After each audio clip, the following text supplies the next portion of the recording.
in essence, Japanese content market is very big. It's the second biggest market in the world, and the thing is that most of the Japanese content industry players are mainly looking at the domestic market, and they don't really think about the going global. The strength of the Japanese content industry lies in the strength of the story that they have. So even the Hollywood major players are interested in buying the stories that the Japanese creators and the content industry produce every year. And the main reason that the industry experts are interested in content is the high growth potential domestically and also in abroad.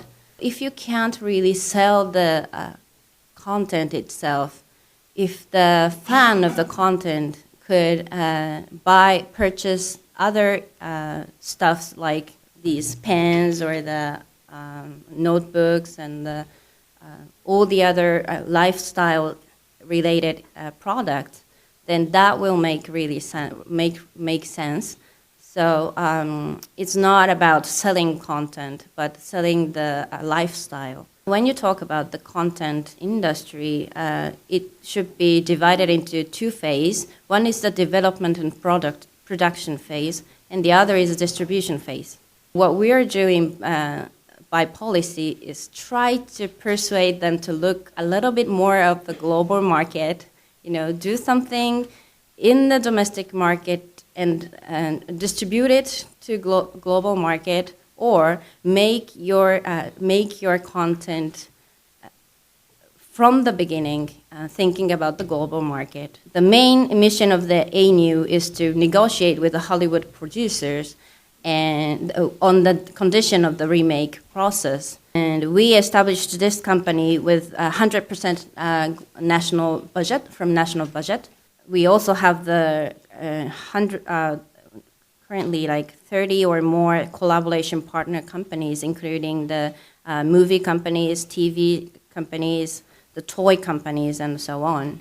Especially when the content market goes digital, it becomes very hard to fight with the piracy with issues. So what the CODA is doing these days are to persuade these Chinese and Korean websites to become legal and provide legal contents. In this digitalized world, what the publishers have to do is not just to digitalize their content, but to get decent return in order to keep producing new products and the contents.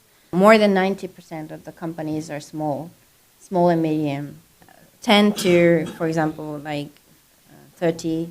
So it's hard for them to go, it's hard to ask them to go global by themselves because they're really like packed with the jobs to deal with the domestic market. So that's why we have to do these kind of helps and the supports.